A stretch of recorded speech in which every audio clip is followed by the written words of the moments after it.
Did you hit your reading goal for the year yet? Because the end of the year is approaching real fast, and I have 20 short books recommendation for you to help you achieve that goal, or if you're looking for something quick and easy. These are 20 books that you could read in one sitting if you're motivated enough. They are all under 250 pages, and I even organized them from the shortest one to the longest one. So let's get to it. The first one doesn't really count as a book, but I'm including it here because I think it is worth getting more hype, and it is The Egg by Matt Haig. Same author that wrote The Martian.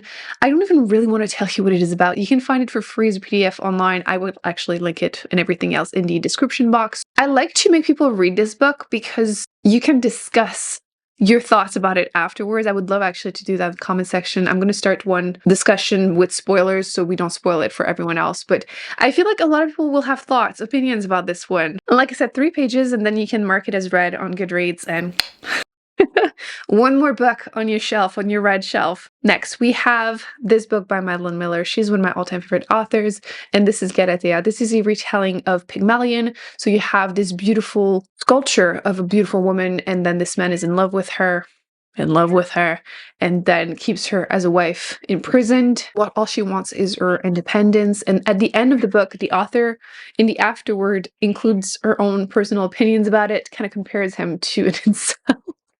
So if you want, once again, a quick read, I would highly recommend this one. It's a myth that is quite famous, and the author loves to do retelling. So absolutely worth checking out also. Then you have Sour Candy, which is one of my favorite horror books because you get an answer at the end, which personal pet peeve. I don't like when horror books leave too open ending. Usually it's disappointing. Sometimes it works, but usually In this one, the main character is at the store, and then there's this woman with a child who is screaming for sour candy, and he makes the mistake of intervening, and it affects his life. Let's just go with that. So if you're looking for something quick that will leave you creeped out, actually, I would recommend trying this one. Again, 84 pages, so it's a quick run. And Every Morning, The Way Home Gets Longer and Longer is technically 97 pages, but if you actually read it, there's a lot of empty space, so it's very, very quick.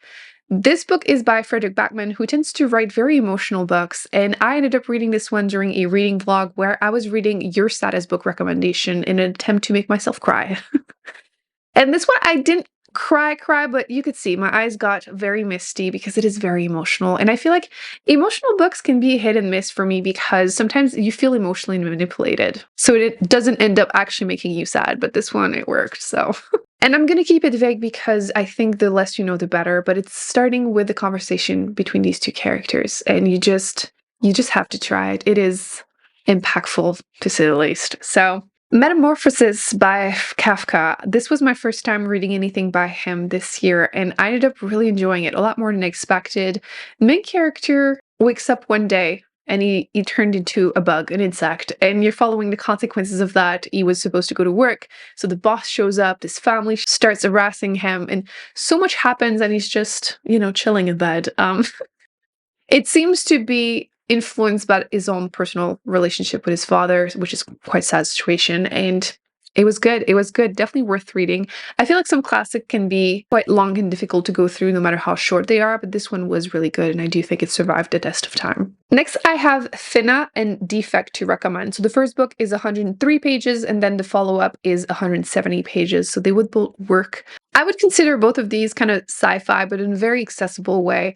The first one, you're following main character who works, think IKEA, and they're forced to go to work on their day off because someone called in sick, and they will be forced to work with the person they just broke up with. And because the company has been cutting corners, they are the ones that are sent to help a client, a customer who got lost in a wormhole. So like think different universe, and they have to go and save them. So it's a little bit ridiculous in a funny way, and I really enjoyed myself, so I would recommend this duology if you're looking for something that is quick and fun and a sci-fi. You could probably read both of them in a day. You might not think of nonfiction as books you can read very quickly, but I do have a few recommendations, including this one. This is Witches, Midwives, and Nurses, A History of Women Healers, and I thought this topic was really fascinating, and it's 112 pages, so it is fairly quick, and like part of it is like like the conclusion, you have the summary. So again, it's definitely something you can read in one day. And it is about the topic of women having been midwives, for centuries, for millennia. And then whenever men became doctors, especially in the US, it became illegal to be a midwife. So think of all the knowledge that was lost. And it's about misogyny and class, and it's just a must read. I found it super interesting. It is an older work, but they do make some adjustments in the intro, but I still thought it was more intersectional than I expected. And overall, I think it's a really, really interesting topic that I personally want to look more into, but I think this is a really good introduction. And again, something you can read very quickly. Just thinking about all the knowledge that was lost is just mind-blowing. So definitely must read. The Awakening by Kit Chopin. This is 116 pages, another classic that I think you can read in a day. And something that was quite before its time. You have this woman who doesn't like her life. She doesn't like to be married. She doesn't really care about having children. She wants to find herself, and she does that through affairs, really romantic affairs. And you can imagine that was quite controversial when this came out, and the whole story is quite shocking, and I just couldn't put it down, and definitely think that this survived also the test of time and something you should check out if you haven't yet. How to Keep House While Drowning is another nonfiction you can definitely listen to or read in a day. I listened to it as an audiobook, and I think it was about 3 hours, but the physical book is 151 pages. And the author talks about her own experience of trying to keep her house in order while she's living her life. And I think a lot of us can relate to feeling overwhelmed. And I really appreciate how she included some actual examples of how she made her life a lot easier. I know that, for example, for me, I had to realize that some of the rules I had were just in my head. They don't actually exist. Like, I would never put my pots and pans in a dishwasher, for example. And like, I didn't buy fancy ones. Like, I literally will not impress anyone with them. Like, they will not die if I put them in there. Just trying to cut corners like that made my life so much easier. Like, I don't need to wait until it's completely full before starting it. So those are all examples that I was personally able to adapt and add to my life and made my life so much easier. So it's a very readable one. Like I said, 3 hours for audiobook, which I would recommend since you can start doing things while listening to the tips and tricks. And it's super accessible and easily read in a day.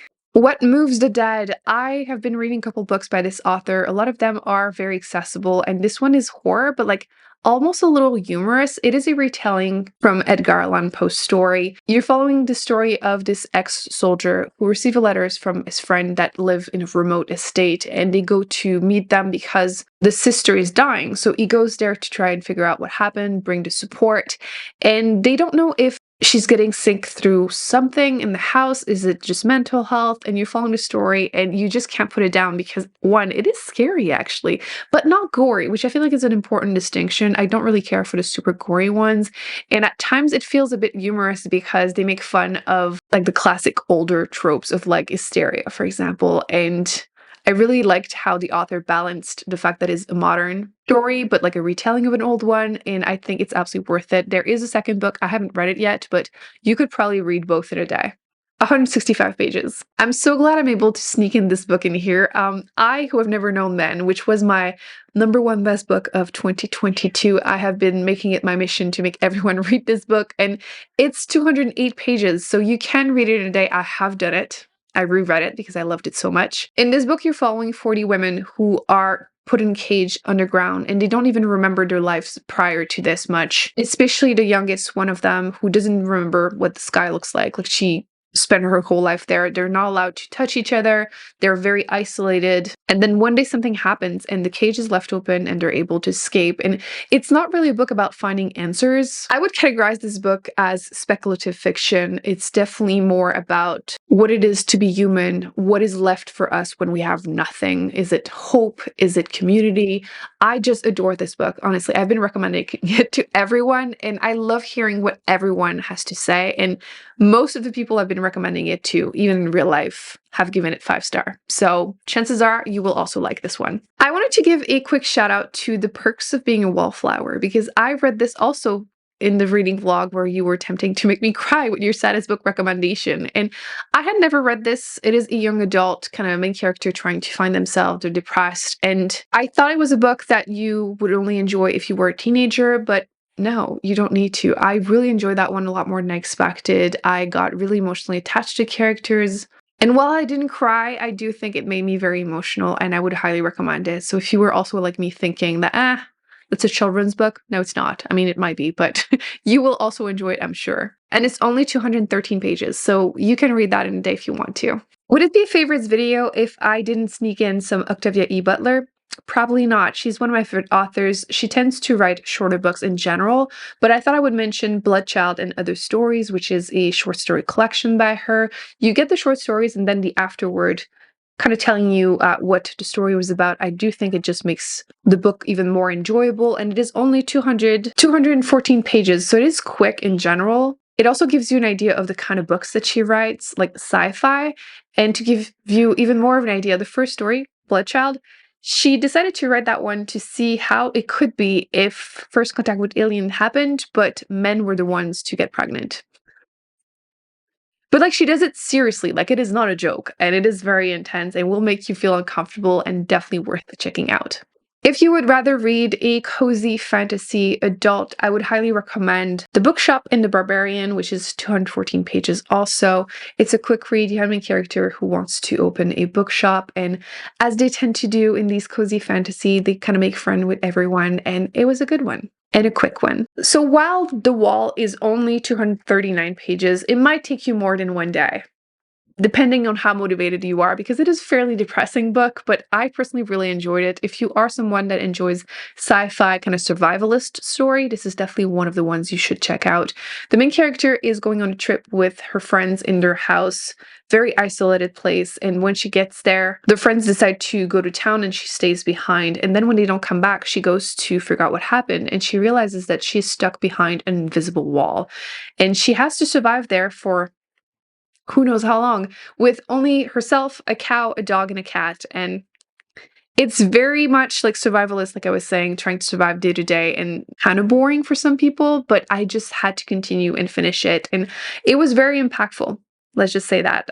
Yeah, a lot of emotions by the end. Another short but fun nonfiction I wanted to recommend is Why Women Have Better Sex Under Socialism, which I feel like the title is pretty self-explanatory. This one is 240 pages. The audiobook is about 6 hours, so you can easily read that in a day if you want to, or listen to that in a day. And I thought it was really interesting because the author is a journalist that has done a lot of research on this specific topic, so you get some concrete examples. And like I said, the title pretty much tells you what it is about. I think it's a fun topic to explore, so would definitely recommend that one. If you are someone that prefers literary fiction, or if you want to try something that might be a little bit more magical realism, you have to try Piracy. It is only 245 pages, so we're approaching the limit, but I needed to mention it because this book absolutely took me by surprise.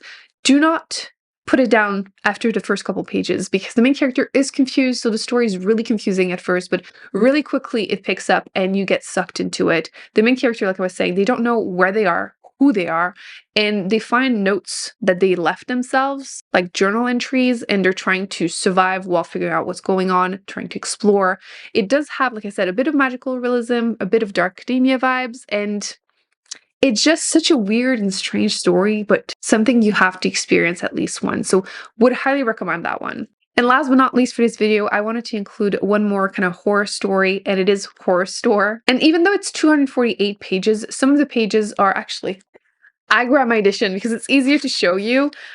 Main character works basically at a cheap version of IKEA. And some of the pages are literally